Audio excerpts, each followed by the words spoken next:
This is Beyond the Brand with Dontaye Carter, where we go behind the scenes and tell stories about some of today's most dynamic brands, businesses, and the people behind them. So sit back, relax, and listen to Beyond the Brand. Beyond the Brand. Beyond the Brand. Beyond the Brand. What's going on, everybody? This is Dontaye Carter with Beyond the Brand right here on the Justice Media Network. And I first heard about Loki Mulholland when I saw the film The Uncomfortable Truth. And I was watching Amazon Prime, and I was really blown away by the movie, the depth of it. And for those that don't know, Loki is a Emmy-winning filmmaker. He's an author. He's an activist. He's son of civil rights icon Joan Trumpauer Mulholland. I mean, he's done some amazing work. Loki, thank you for coming on to the show. How are you doing today? Oh, doing good. Appreciate it. Oh, man, I appreciate you. So we've got The Uncomfortable Truth, Black, White, Us, After Selma. I mean... An Ordinary Hero, right? Ordinary Hero, yeah. I mean, they're just... Where did this love for filmmaking come from? I mean, I know where the activism comes from, but the love for filmmaking, where did that start? You know, I've always wanted to do film, right? Ever since I saw Star Wars, and it's kind of cliche for my generation, but that's really what it was. I mean, 1977, and the magic of Star Wars, and got the bug, and I wrote my first screenplay at sixth grade, I think it was. And, wow. And yeah, just always knew what I wanted to do. What was your first screenplay? Pretty juvenile. I mean, it was. I wrote it so I could be the star in it, and the girl that I wanted to kiss in school, so she could be the star. And never got it made. And like 30 plus years later, 40 years later or so, whatever. She said, yeah, I would have done it. I was like, duh.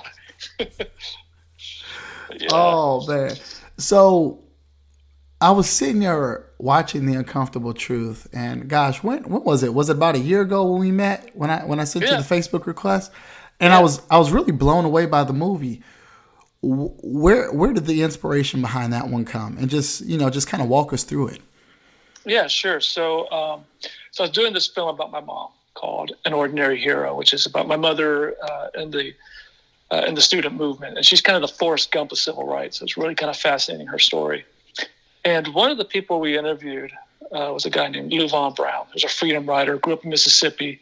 My mom was the first white woman he ever trusted. Because understand, he was like 10 years old, living in the Delta, Mississippi, when Emmett Till was killed. Yeah. Right? So it's very real for him. And before the camera crew showed up, him and I were, just chopping it up a little bit, and he said something to me that just really threw me. He says, everyone knows where the drugs are, but you'll never see a SWAT team raid a university. Now, why is that?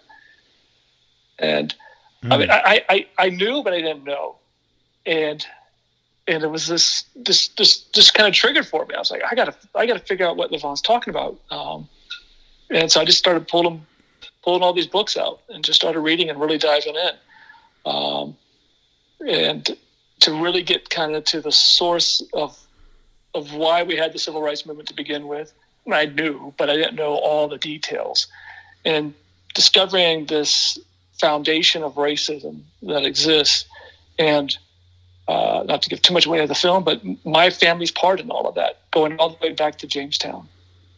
Yeah. I mean, I was shocked that you revealed so much information, but I was also very much inspired by it and inspired by the outlook. And I sit back sometimes and it's easier for me to speak about the race issues from a black perspective because that's all I know. But it's really, for me, also encouraging when I see films like yours that as I explained to one of my friends when I was telling him he needed to watch it, I said, these are conversations we have all the time, except this was a white guy talking about it. And it was almost a much it was a much deeper conversation than I've ever had with any other white people. And so just to see that level of depth come from you, that's what inspired me so much. And I was just like, just wow. And I mean, just the journey that you took us on throughout that documentary was so powerful. Yeah, and it's equally interesting for white people to watch it, right? And I say that because when they start, and I've seen this several times, LeVon Brown, the first thing he says in the film is, "No, I never liked white people." Yeah. And when white people hear that, they take it very personal, right? It's so you don't want to listen to LeVon. As a white person, you're really turned off. You put up those barriers, and you're just like, okay, he's just an angry black man.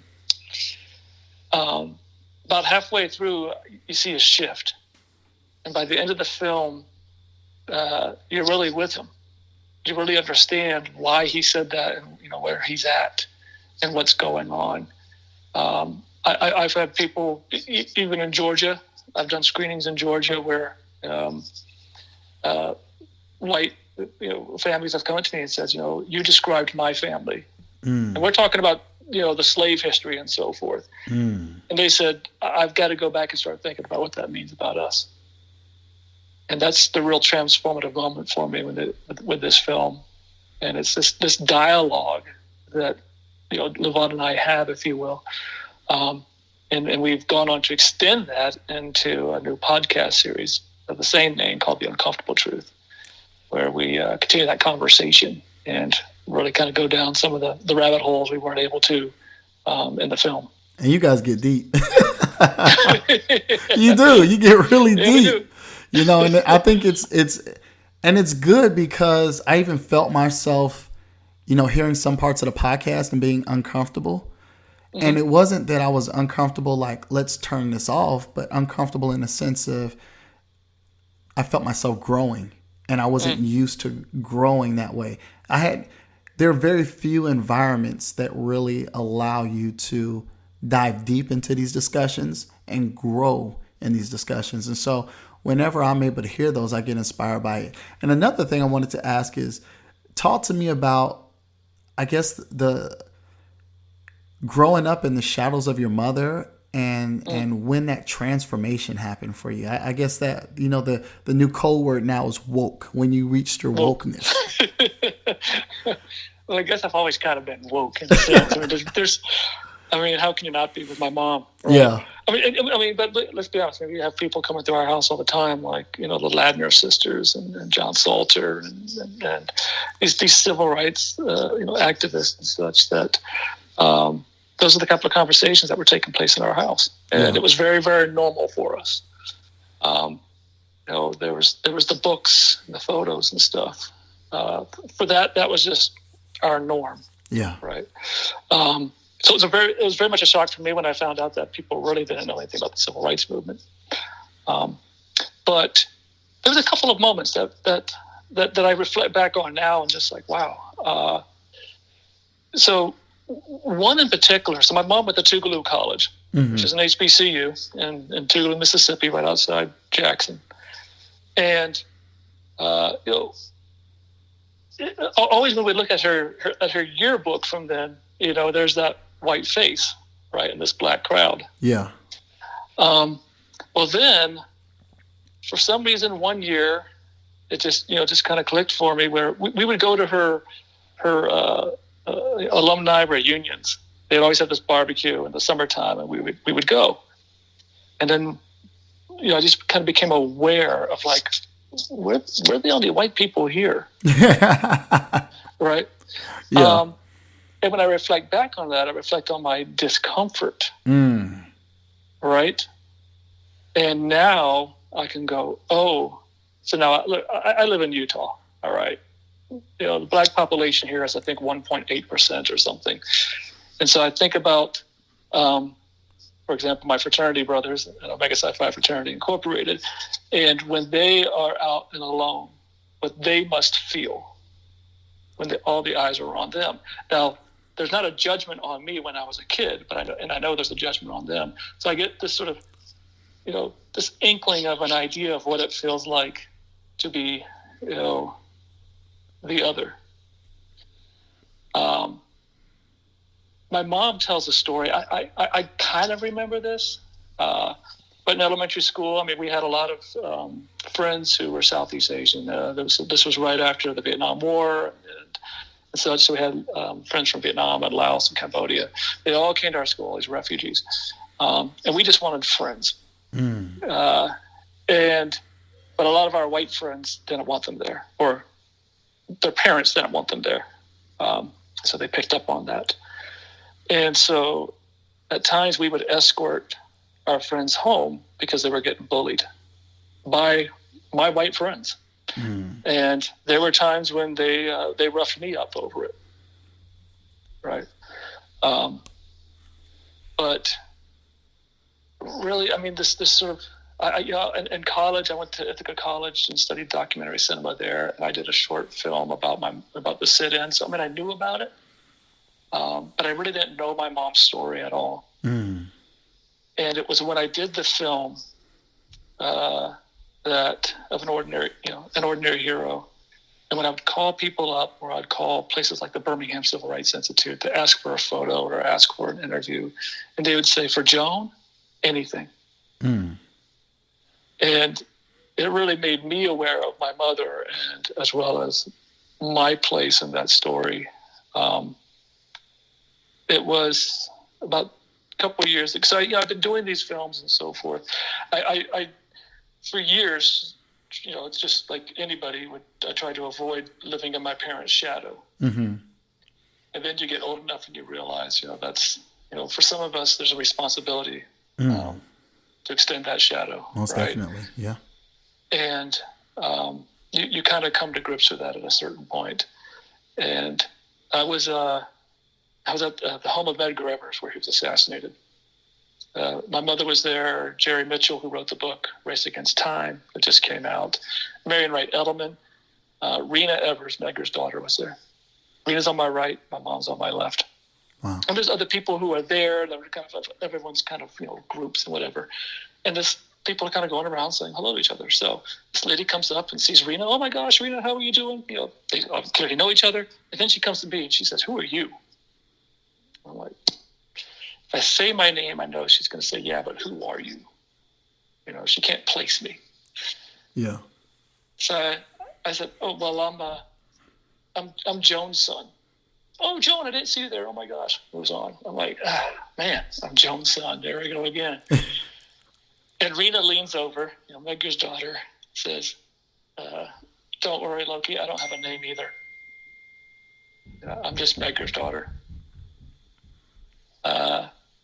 And we've talked about that on multiple occasions.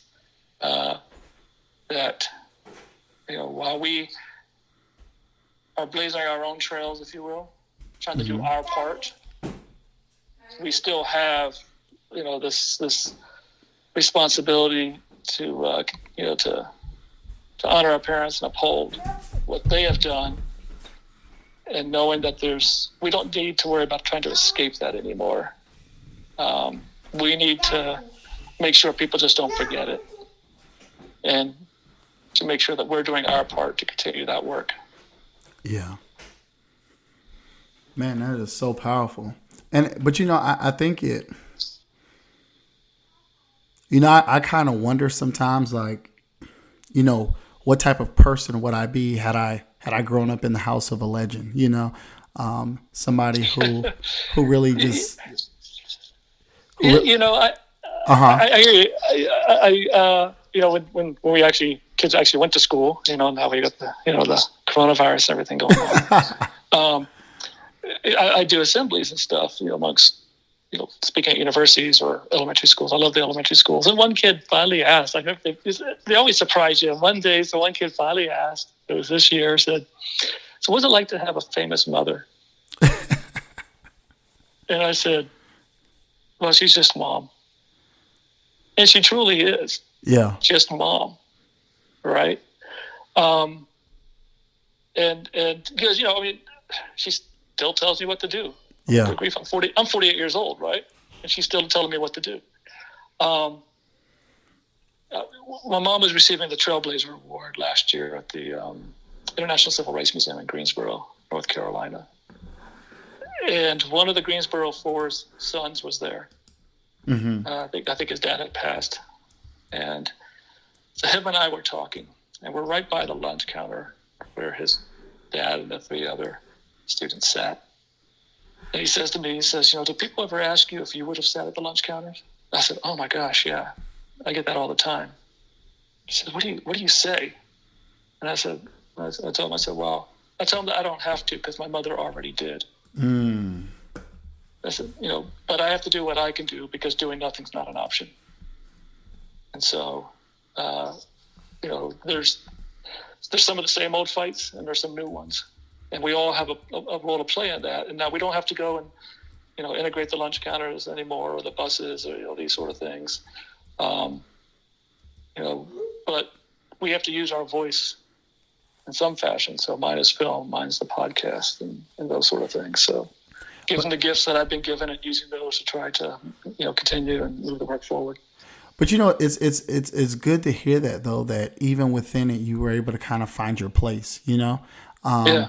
Because I mean, it's kind of like, just imagine if she was Michael Jordan, but you couldn't play it's kind of like Michael Jordan Jr., I mean, he tried it. It just didn't work for him. And it's like, man, I mean, last thing you want to be is kind of that kid that really can't live up to what their parents did. But it's like, not only have you found your lane within it, but you're continuing to not just tell your mother's story, but so many other stories. And I think that's just so powerful because these are stories that, like my wife knew about Joan because she's a Delta. I didn't. Mm-hmm. So when I watched your documentary, that was the first time I was exposed to her. And it was just such a powerful story. And so when I sit back and not only that, I mean, The Black, White, and Us and the documentary about, it's a documentary about white couples adopting black children and being exposed to racism through that. And I mean, you just do such a great job of telling these stories. And then on top of that, it's like you've taken it up a notch, even with creating this curriculum on helping to educate children about racism, which I think is amazing as well. Oh, thank you. Yeah, our curriculum, because it's through our foundation, which is named after my mother, and we exist to end racism through education. Mm. That's what we're about, and whatever form that is in regards to like using the films and such. And the curriculum is a way to, educate these students because you really have to get to kids when they're young. Yeah. These are really formative years to plant them, positive examples. And the part of the problem that I have with the civil rights movement, the way it's taught, is it's Dr. King and gave a speech and Rosa Parks sat down, right? So we move on and we're done. And we've created these gods that people can't, that kids look at and say, well, I really can't be that. I can't be a Dr. King or Rosa Parks. And so our curriculum really kind of breaks it down to these, really human level. And we do talk about Rosa Parks and Dr. King, of course. But we introduce them to a lot more characters, a lot more foot soldiers, not just the leaders. Yeah.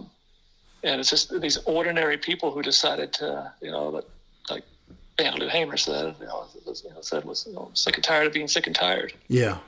Right. Decided to do something about it. Chose the courage of their convictions. And my mom is unique. Obviously, she's a white Southern woman. And so brings something new to the table for kids, and particularly teachers. 80% of teachers are white women. Mm. And the majority of students are people of color. Yeah. And so a lot of times these teachers, part of it's their white fragility, right? Struggle to teach children of color about these topics because they feel like they're kind of walking on a tightrope with that because they're just not educated on it, first of all. And so to have something like someone like my mom that makes it a little more digestible for the teachers and gives them a comfortable zone to walk into helps tremendously. And then it just expands that world, wide open. Yeah. So yeah. What was it like, when it came to even teaching your own children about just racism, the role of it, and how they can help and kind of be, those fighters for justice? Yeah, well, it's kind of funny. I think for my kids, it's kind of the same. For me, it was osmosis. We'd actively talk about it, but it just was this kind of more of the, our daily lives. Mm-hmm. It's not enough to be against racism. Let me rephrase that. It's not enough to say that I'm not racist, right? You also have to be against racism. Yeah. Right.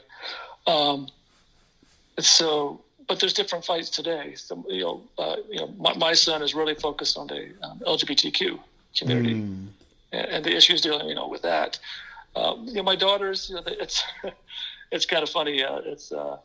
They in high school. So I have two daughters. They're both in college now, but they were in high school. They were given this task. It's Black History Month. I got to write about somebody, and the teacher had all these names on the board, and my daughter raised her hand and said, "Excuse me, it's not Medgar Evans, it's Medgar Evers."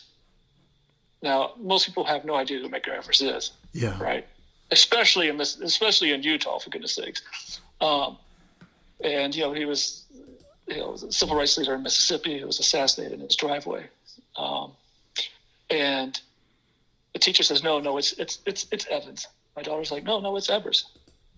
He says, "No, I looked it up. It's correct." She says, "Well, my grandmother knew him, and it's wrong. It's Evers." So she ended up picking Diane Nash, to do a report on. At the end of the day, I don't know why she didn't pick Medgar Evers, but she picked Diane Nash, and then I said, "Well, why don't you talk to your grandma?" She knew Diane Nash, still knows her. And the next year, the teacher put the names up, had Medgar Evers correct.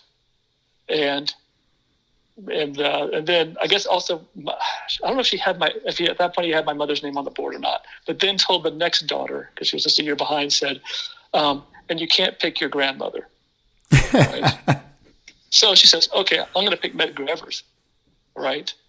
So, which was a little stab at him for getting it wrong last year. With my other daughter. And so she got home and she says, "Well, I'm going to do this report on Medgar Evers." I said, "Oh, well, why don't we just call Mrs. Evers and you can talk to her about her husband?" So, I say that just because it gives us, it's not a brag thing. It's just that's our world and how we live, and so I give them these opportunities for these connections to these people. My daughter, she was, I think, 17 at the time, and met Joanne Blackman Bland, who's in the film After Selma. Mm-hmm. And we sat down at her table and she grilled her about voting rights. You're going to vote, right? You're not, she's not 18 yet. Oh, when you turn 18, you're going to vote. You're going to call me and tell me that you registered to vote. My other, all of my kids, I've had breakfast, and conversations with Ruby Bridges, and so these sort of people, that's their world. And that's just part of that legacy of their grandmother and continuing that. Now I've got 4 brothers. They don't operate in this arena the way I do. Mm-hmm. They're doing their own things, but they're also like, well, Loki's got the story covered, so we don't have to worry about it. Mom's, our mother's legacy is secured. He's got all, he's taking care of all this, so let him do his thing. It gets them off the hook, I guess. That's how they feel about it. Yeah. But of course, it's for me, it's grown beyond that. Needless to say. I have 2 films right now that we're working on that we're finishing. One we'll probably release next year or later this year, depending on things. But it's about Medgar Evers and his family, and it's just really intimate interviews and story about with his mom, with his wife and his daughter, and then I have another one that's on Emmett Till, and it's talking about how the story that everyone thinks they know is actually a cover up 4 or 5 other people who were involved. Oh, wow. Yeah. So when is that one dropping? I get that all the time. The goal was the end of this year, but so I'm still hoping. Yeah. But yeah. Oh, if man. not in 2021. But yeah. That's one that I'm really, really looking forward to. Oh, man. Yeah, no pressure, I know. So let me ask you this: what do you want your legacy to be? Where do you want to see this go? I don't even think about that. It's a continuous work. So I just want, at the end of the day, I guess, is, for people to, to say, well, he did it. He did his part. Yeah. I'm a God-fearing man, and we all have a responsibility to bring light into this world. And I see sin separates us from our Heavenly Father. Mm. And racism is a sin. Yeah. And so if our objective in life is to be in harmony with Heavenly Father, his goal is for us to return to him. Right? What separates us from being able to do that is sin. Now, in my beliefs, the Savior takes care of that. Right? Yeah. I'm simplifying it, of course. But you have to be able to overcome that sin as well. Right? And so that sin of racism, my role, anything I do should be in harmony with what the Heavenly Father's plan is, because that's the best plan, right? Yeah. And we all have our part in that. Whether we're, taking care of a lawn or our doctor or whatever it might be, every walk of life has a role wherein we can find that opportunity to bring that light into the world. And so, for me, it's using this vehicle to talk about racism and so forth, and to try to exercise that from people, and to move them into a space where they're doing that for others. Yeah. So they can live it to the fullest of their potential as well. I mean, I think one of the saddest things out of this, and when it comes to racism, is there's the obvious impact on people which racism is exacted upon, but the rot that takes place within the people who possess that, and the lost opportunities for relationships. Yeah. With people of all over the world. It's a wonderful place, and there's wonderful people everywhere, and when you break down those barriers, you realize everyone's the same, and we all just want to be treated fairly. Yeah, that's the goal. So I couldn't have said it any better. Treat others as you want to be treated, right? Yeah. And it's such a simple concept, it is very simple. It's just you find that in this world it's just harder and harder for many folks to really put it into practice. Yeah, pride really gets in the way. Yeah. And our fears of change and of different and stuff, that particularly within ourselves, and that's the biggest hurdle is the internal. And that's what we talk about in the uncomfortable truth. Is the uncomfortable truth? It's when we put up white people, when we put up those walls. Yeah. To protect ourselves, to protect that myth that we have lived with, because we like the myth. We feel safe in the myth. It gives us comfort. And when people come after it, that's where it gets hard. And so there's a way to do it. As I say to people, if you attack someone's ignorance, they're going to double down on stupid, right? Yeah. And so because they're going to protect themselves, it's a natural thing. They're going to feel attacked no matter what. And so it's really trying to find out where they're at. Recognize the space they're in, and then help them move along. Right? Yeah. And that just takes a lot of time and a lot of patience. And I know, I mean, look, I'm a white guy, right? That's easy for me to say. I don't have to live in the experience of people of color in America. I can read about it. I can talk to my friends about it. I can watch movies about it, but I would never fully experience that. And so, to say people should have patience, that's a really privileged place for me to sit and to say that when I'm not the one who's, the microaggressions are always there. Yeah. Right. So, I understand that, but that's why I also have a responsibility to then, practice what I preach, and do my part. So the burden's not on everyone else. So, white people created white supremacy. So shouldn't we be the first ones, the front of the line trying to dismantle it? Yeah. Right. My family literally were some of the people who helped create it in this country. So, yeah, I mean, we're generations now who are trying to, take care of that. Yeah. So true, so true. Man, it's just powerful, and I appreciate you just taking that time out to just share it.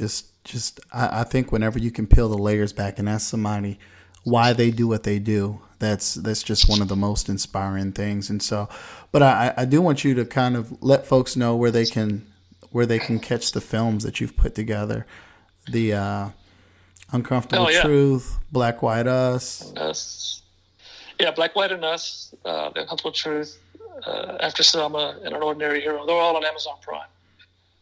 You can go to the website, thejtmfoundation.org, and you can find them there on DVD, and there's some books as well.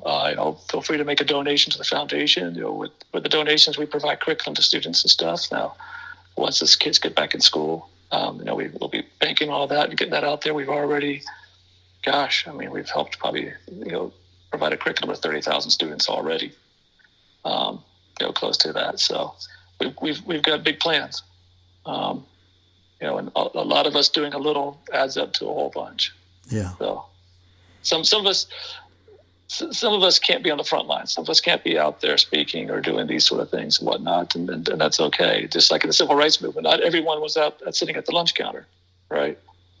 But there's a lot of people behind that supporting them, providing resources and so forth. And that's how people really want to make a difference today. Help support some of these organizations that are out there doing it. Yeah. If not us, someone else. That's all right. Yeah. So true. Oh, so true. Wow. Loki, I really appreciate you tuning in. Can you tell folks where they can catch you at which social media platforms? Oh, well, yeah, we're on Facebook and Instagram in particular. I think we got a Twitter page. That gets updated. but yeah, really, it's the foundation's page, and just type in my mom's name and you'll find it for sure. Awesome. Joan Trumpauer Mulholland. Yeah. Hey, well, thank you so much for joining us today. For those of you all listening to us on our podcast, thank you so much for tuning in. Again, I'm Dontaye Carter, and we'll catch you again next week. Take it easy. This is Beyond the Brand with Dontaye Carter, where we go behind the scenes and tell stories about some of today's most dynamic brands, businesses, and the people behind them. So sit back, relax, and listen to Beyond the Brand.